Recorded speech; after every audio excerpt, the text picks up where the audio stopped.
ዓለም በካፒታሊስትና በሶሻሊስት ወጀብ ትናጥ በነበረበትና በየትኛውም ቀን ሊከሰት ይችላል ለተባለው ጦርነት ሀገራት በተጠንቀቅ ላይ በነበሩበት በዛ ዘመን እነሱ ዛሬ ካፒታሊስቱ አሜሪካ ላይ ነገ ደግሞ ሶሻሊስቷ ቡልጋሪያ ላይ ኮንሰርታቸውን ያቀርባሉ። እንግሊዝ ሲሄዱ ንግሥት ኤልሳቤጥ፣ የእንግሊዝ ባላንጣ የሆነችው ሶቪየት ኅብረት ሲሄዱ ደግሞ የሀገሪቷ መሪ ክሩሼቭ በክብር ይቀበሏቸዋል። የሙዚቃን ኃያልነትና የሙዚቃን ዓለም አቀፋዊነት ከነሱ በላይ በተግባር ያስመሰከረ የለም። የዓለም ቁጥር 1 ወንጀለኛ ሴት ስለሆነችው ስለ ማቤከር አቀንቅነዋል። የንጉሥ አማካሪ ስለነበረው ስለ ሩሲያው ጠንቋይ ስለ ራስፑቲንም ዘፍነዋል። ከፖላንድ እስከ ኮሎምቢያ ከሜክሲኮ እስከ ስሪላንካ በ37 የዓለማችን ሀገራት ተዟዙረው በድምሩ ከ100 በላይ ኮንሰርቶችን ሰርተዋል። ከነዚህ ተወዳጅ ሙዚቀኞች ጀርባ ግን ማንም የሚያውቀው ሚስጥር ነበር። Boney M is one of the most popular bands which started in the 1970s and has continued all the way through to the 1990s. It was created by Frank Farian. Boney M has sold over 159 albums worldwide.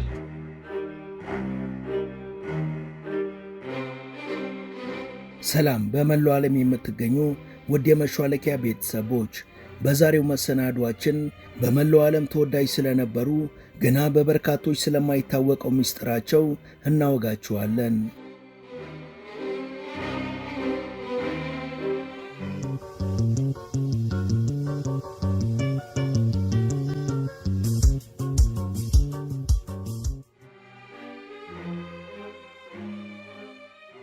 ጥቁር አሜሪካውያን ከሚታወቁበትና በማንነታቸው እንደሚኮሩ ማሳያ የነበረው አንድ እውነታ ጥቁር አሜሪካዊ ተብለው እንዲጠሩ አለመፈለጋቸው ነው። ይልቁንም መነሻቸውን በሚያስታውስ መልኩ አፍሪካን አሜሪካን መባልን የሚመርጡ ነበሩ። ከ1970ዎቹ እስከ 1990ዎቹ አፍሪካን አሜሪካኖች አፍሮ በመባል የሚታወቀውን የፀጉር ስታይልም ከዚሁ ከአፍሪካዊ ማንነታቸው ጋር ያቆራኙት ነበር። በአሜሪካም ሆነ በአውሮፓ ይኖሩ የነበሩ አፍሪካውያን የተለያዩ ማህበራዊና ኢኮኖሚያዊ ጫናዎችና ጥቃቶች ይደርሱባቸው የነበረ ሲሆን እነሱ ግን በሙዚቃ ጥበባቸው እጅግ ተወዳጅና የሁሉንም ህብረተሰብ ክፍል ቀልብ የሳቡ ነበሩ። በተለይ እንደ ጃዝ፣ ብሉስ እና ሂፕሆፕ አይነት ዘፈኖች በአፍሮ አሜሪካውያን ብቻ የሚዘፈኑ ቅኝቶች ተደርገው ይቆጠሩ ነበር። እነዚህ የዜማ ዘርፎችም የአፍሪካውያን ብቻ የማይዳሰሱ ንብረቶች ተደርገው እንዲዘልቁ ያልተጻፈ ስምምነት በመኖሩ በየትኛውም አጋጣሚ ከአፍሪካን አሜሪካውያን ውጪ ያለ አቀንቃኝ በግሉም ሆነ የአፍሪካውያን ቡድን ውስጥ ተቀላቅሎ የሚያቀነቅን ከሆነ ተመልካቹ አዳራሹን ትቶ ይወጣ ነበር።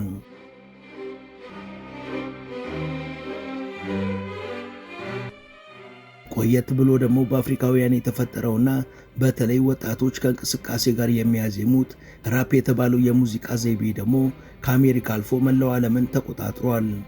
በተለይ ከ1980ዎቹ አጋማሽ ጀምሮ እስከ 2000ዎቹ አጋማሽ ድረስ አፍሪካውያኑ በሚያምረው ቀልጣፋ የሰውነት እንቅስቃሴያቸው ብቻ ሳይሆን ንግግር በሚመስለው የግጥም ስንኞቻቸው ፖለቲካዊና ማህበረሰባዊ የሆኑ ጉዳዮችን እያነሱ ታዳሚውን ቁጭ ብድግ የሚያደርጉበት ጥበብ ነበር። ምንም እንኳን ከ2000ዎቹ አጋማሽ ጀምሮ ለዛና ጣዕሙን ቢያጣም ይህ የሙዚቃ አይነት ከአፍሪካውያን ማንነት ጋር ብቻ የተያያዘ ተደርጎ ስለሚቆጠር ከነሱ ውጭ ያለ ሰው ሲያቀነቅነው አድማጭና ተመልካች ማግኘት አስቸጋሪ ከመሆኑ የተነሳ ከአልበሙ ሽያጭ ትርፍን ቀርቶ ዋናውን መመለስ እንኳን ከባድ ነበር። ግና ከ2000ዎቹ መባቻ ጀምሮ የአሜሪካ የሙዚቃ ኢንዱስትሪ በባዕድ አምልኮ የተተበተበ በመሆኑ ብዙም ስለሱ ማውጋት አያስፈልግም።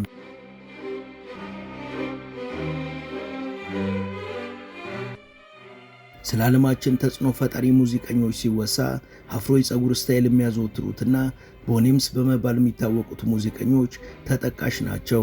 የሙዚቃ ባንዱ እጅግ ገናና በነበረበትም ዘመን ሆነ ከዛ በኋላ ቦኔምሶች ለባንዱ ውጤታማነት ከፍተኛ አስተዋጽኦ ማድረግ የቻለ ቁልፍ አባል የነበራቸው ሲሆን ይህ ሰው መድረክ ላይ በሚያደርጋቸው እንቅስቃሴዎቹ ይታወቃል። ገና ከሙዚቃ ባንዱ ከተቀባዮቻቸው እንዲሁም ዳንስ ከሚወደው ከዚህ ወንድና ከሱ ጎን አብረውት ከሚያቀነቅኑት 3 እንስቶች በተጨማሪ የቡድኑ ዋና መስራችና የዘፈኖቻቸው ማቀንቃኝ የሆነ ነጭ የቆዳ ቀለም ያለው ዘፋኝ አለ። ገና እሱ የቡድኑ አባል መሆኑ ከታወቀ በኋላ ከታዳሚው አሉታዊ ምላሽ ገጥሞት ስለነበር ራሱን ሸሽጎ ከመድረክ ጀርባ ለመስራት ተገዷል። ይህ ሰው የቦኔምስ የሙዚቃ ቡድን መስራችና ዋና ዘፋኝ የነበረው ፍራንክ ፍራየን የሚባለው ጀርመናዊ ድምፃዊ ነው።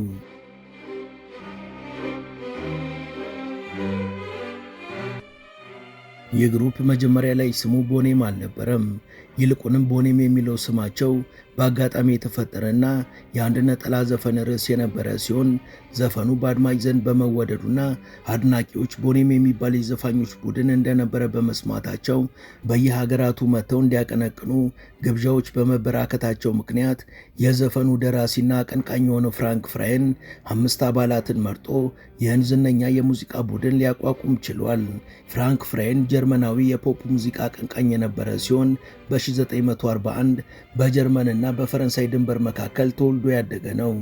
ፍራንክ የሙዚቃ ፍቅር የነበረው ስለነበር ገና ከ12 ዓመቱ ጀምሮ ጊታር ተገዝቶለት ወደ ሙዚቃው ዓለም የተቀላቀለ ቢሆንም ብዙም ሳይዘልቅበት ሙዚቃውን ትቶ በምግብ አብሳይነት ሙያ ተሰማርቷል።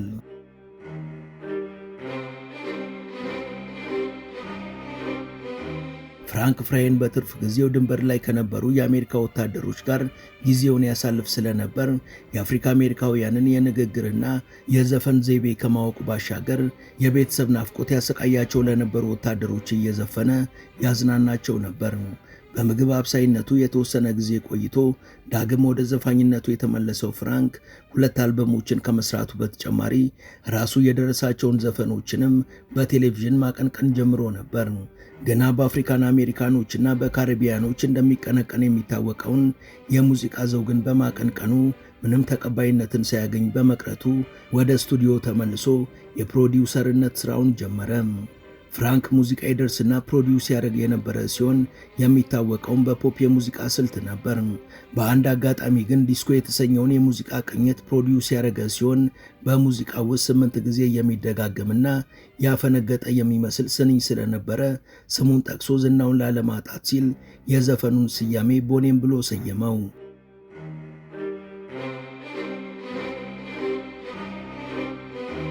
የሙዚቃን በአጋጣሚ በአድማጮች ዘንድ ከፍተኛ ተቀባይነትን ያገኘ ሲሆን እሱ የሚደርሰውንና ፕሮዲውስ የሚያደርገውን እንዲሁም በቮካል ለሚጫወተው ሙዚቃ ሙሉ የሙዚቃ ባንድ ማቋቋም እንዳለበት ወሰነ። ከዛም እሱ ለሚዘፍናቸው ዘፈኖች የሚያስመስሉ ማለትም ሊፕሲንክ የሚሰሩና በቴሌቪዥን የሚታዩ ሰዎችን አሰባስቦ ቦኔም የሚል ስያሜ የሰጣቸው ሲሆን ቆይቶ የቡድኑ አባላትም በትክክለኛው የራሳቸው ድምፅና በውብ እንቅስቃሴ ታዳሚዎችን የሚያዝናኑ ሆኑ። በመጨረሻም ቦኔም ትክክለኛ የአቀንቃኞችና የተወዛዋዦች ስብስብ ሊሆን ችሏል። ይህን ቡድን ባሰበው መልኩ ከመሰረተ በኋላ ግን እሱ እየታየ መስፈኑና መወዛወዙ ትልቅ ኪሳራ መሆኑን የተገነዘበው ፍራንክ እሱ ከመጋረጃ ጀርባ ሆኖ የሚዘፍነውን መድረክ ላይ የተወዛወዘ ሊፕሲንክ የሚሰራ ሰው ሲያፈላልግ ቦቢ ፋሮ የተባለውንና በኋላ ላይ የቡድኑ የአይን ብሌን መሆን የቻለውን ተወዛዋዥና ዲጄ ወደ ቡድኑ እንዲቀላቀል በማድረግ ቡድኑ የተሟላ ሆነ። ይህ ቡድን በሙዚቃ አፍቃሪው ዘንድም ከፍተኛ ተቀባይነት ማግኘትና በመላው ዓለም በሁሉም ሀገራት ተወዳጅ ቡድን መሆን ቻለም።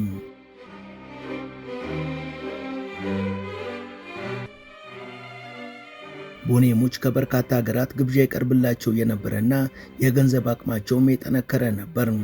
የዚህ ቡድን ስራዎች በአሜሪካ የቢልቦርድ ሰንጠረዥ ላይ ለተከታታይ ዓመታት ቀዳሚውን ደረጃ በመያዝ የሚታወቁ ሲሆን የአልበም ሽያጫቸውም ከጊዜ ወደ ጊዜ ከፍ እያለ ሄዷል። ቡድኑ የሮማኖቭ ኢምፓየር የመጨረሻው ንጉሥ የሆነው የዛር ኒኮላስ አማካሪ ስለነበረው ስለ ጠንቋዩ ራስፑቲን ሳይቀር ድንቅ የሆነና ሁላችንም የምናውቀውን ዘፈን ዘፍኗል።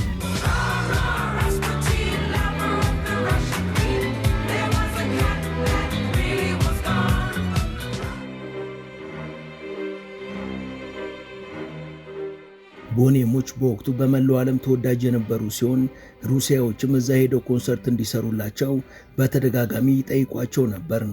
በዚህ ዙሪያ አስተያየቱን የተጠየቀው የወቅቱ የሶቪየት ኅብረት መሪ ክሩቼቭም ራስፑቲን የሚለውን ዘፈን የማይዘፍኑ ከሆነ ወደ አገራችን መጥተው ስራቸውን ቢያቀርቡ ደስ ይለኛል የሚል ግብዣን አቅርቦላቸዋል። እነሱም ሶቪየት ኅብረት ሄደው በሞስኮና በሴንት ፒተርስበርግ ከተሞች ስራቸውን አቅርበው ነበር።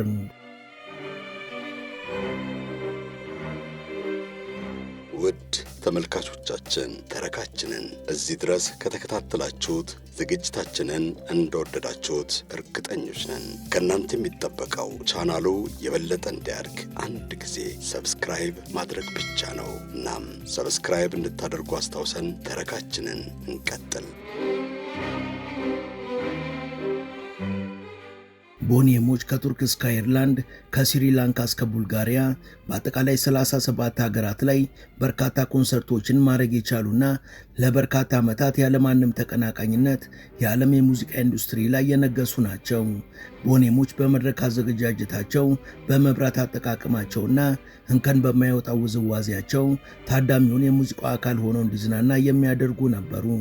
ይሁንና በመድረኩ ላይ አፋቸውን እያወዛወዙ የሚስተዋሉት ተወዛዋዦች አንዳንድ የማጀቢያ ድምፆችን ከማውጣታቸው በስተቀር ዘፈኖቹን ይዘፍን የነበረው ከመጋረጃ ጀርባ ያለው ፍራንክ ፍራየን ነበር። በበርካታ ዝግጅቶቻቸውም ዘፈኖቻቸው ቀደም ተብለው የተቀረጹ ነበሩ።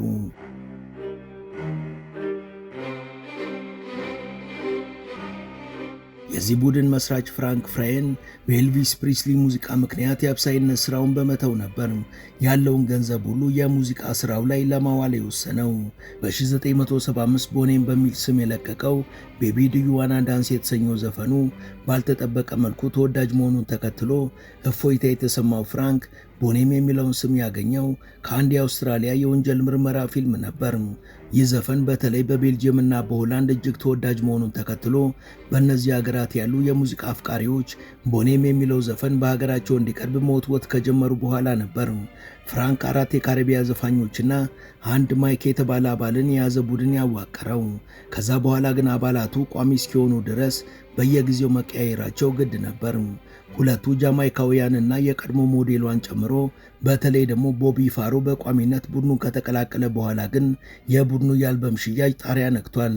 ይህ ቡድን ጀርመን ውስጥ የተቋቋመው በ1976 ሲሆን እያደርም ታዋቂነታቸው አቻ የለሽ ሆኗል። ቡድኑ ከተመሰረተ በኋላ የመጀመሪያው አልበሙ ዳዲ ኩል የሚባለው ሲሆን በድፍን አውሮፓም ከዳር እስከ ዳር ተወዳጅነትን ያተረፈ ነበር።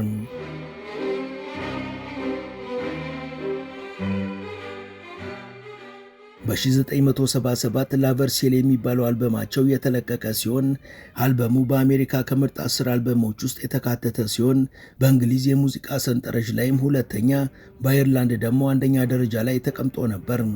ቦኔሞች በ1978 ታዋቂዎቹን ባይ ዘ ሪቨርስ ኦፍ ባቢሎን እና ራስፑቲን የሚባሉትን አልበሞች ሲያወጡ ደግሞ ተወዳጅነታቸው በእጥፍ ጨመረም። እነዚህ አልበሞቻቸውም የቢልቦርድ ቻርት ላይ የላይኛው ደረጃን መቆጣጠር ችለዋል። በ1979 ቡድኑ በለንደን የሚካሄድ የፈረስ ጉግስ ውድድር ላይ እንዲገኝ ተጋብዞ በንግሥት ኤልሳቤጥ ሁለተኛ አቀባበል የተደረገለት ሲሆን በዚሁ ዓመት በቀድሞዋ ሶቪየት ኅብረትም ራስፑቲን የሚለውን ዘፈን የማይዘፍኑ ከሆነ ሄደው ኮንሰርቶችን እንዲያቀርቡ የተጋበዙ ሲሆን በሀገሪቷ መሪ ክሩቼቭም አቀባበል ተደርጎላቸው ነበር። ዓለም በሁለት ጎራ ተከፍላ በካፒታሊስትና በሶሻሊስት ወጀቦች በምትናወጥበት የፖለቲካ ግለቱ ሁሉንም አህጉሮች ባዳረሰበትና ሀገራት በየትኛውም ሰዓት ሊከሰት ይችላል ለተባለው ጦርነት በተጠንቀቅ ላይ ሆነው ሳለ ቦኔሞች ግን ዛሬ ካፒታሊስቷ አሜሪካ ላይ ነገ ደግሞ ሶሻሊስቷ ቡልጋሪያ ላይ ያለምንም ከልካይ ኮንሰርታቸውን ያቀርቡ ነበር። ካፒታሊስቷ እንግሊዝ ጋር ሲሄዱ ንግሥት ኤልሳቤጥ ትቀበላቸው ነበር። በሳምንቱ ሶቪየት ኅብረት ሲሄዱ ደግሞ የሀገሪቷ መሪ ክሩቼቭ ይቀበሏቸው ነበር። በእርግጥም ከነሱ በላይ የሙዚቃን ኃያልነትና የሙዚቃን የዓለም ቋንቋነት ያረጋገጠ የለም።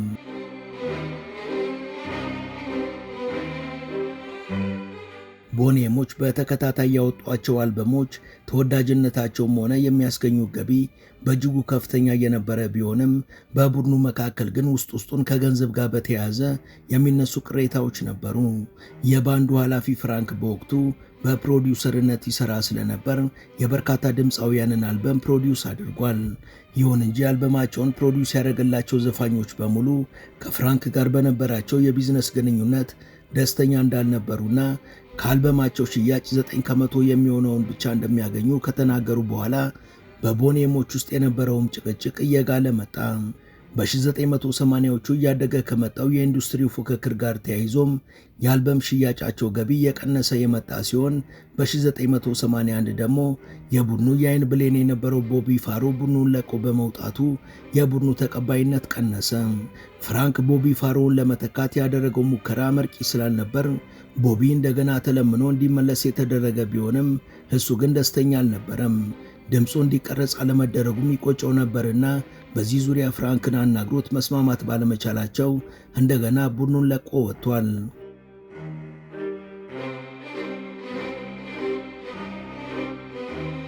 ቦቢ ፋሮ ባንዱ በሱ ድምፅ ባለመጠቀሙ ተናዶ ከወጣ በኋላ ግን አሁንም የሚተካው ትክክለኛ ሰው ስላልነበር እንደገና ለሶስተኛ ጊዜ በ1984 ወደ ባንዱ የተመለሰ ሲሆን ቡድን ውስጥ የነበረው ከገንዘብ ጋር የተያዘው ውጥረት ግን በአንድ ወገን እየበረታ ሄደም።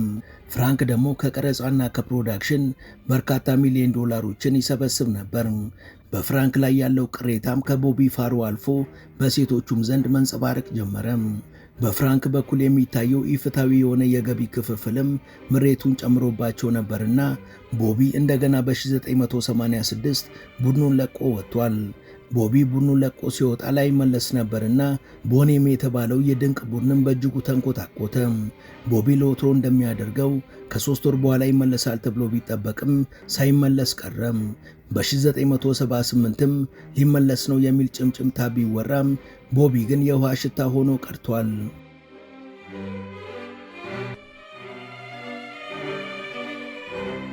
በ1989ም የቦኔሞች ቡድን ሙሉ ለሙሉ ፈርሶ የብራንድ ይገባኛል ጥያቄው ፍርድ ቤት ደረሰ።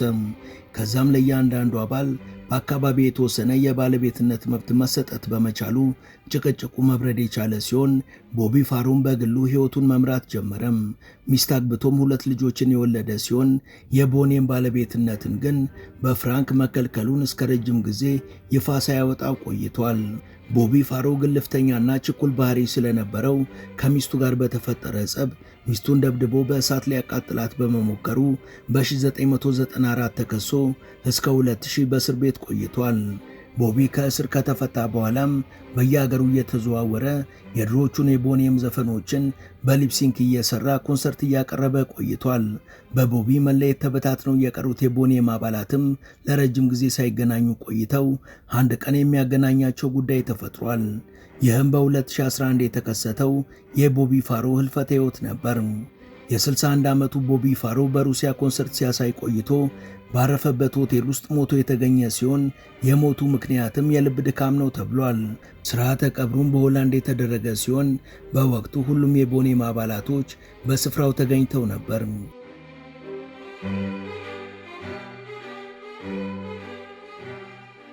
ወደ ቻናላችን ቤተሰቦች ለዛሬ ያሰናዳንላችሁ ይህን ይመስል ነበር። እስከ ዝግጅታችን ፍጻሜ አብራችሁን ስለነበራችሁ ከልብ እናመሰግናለን። በቀጣይ ቢሰሩ የምትሏቸውን ርዕሰ ጉዳዮች ብትጠቁሙን ደስ ብሎን እንቀበላለን። ቻናላችንን ሰብስክራይብ እና ላይክ ማድረግ አትርሱ እያልን ለዛሬ በዚሁ ተሰናበትን። መልካም ጊዜ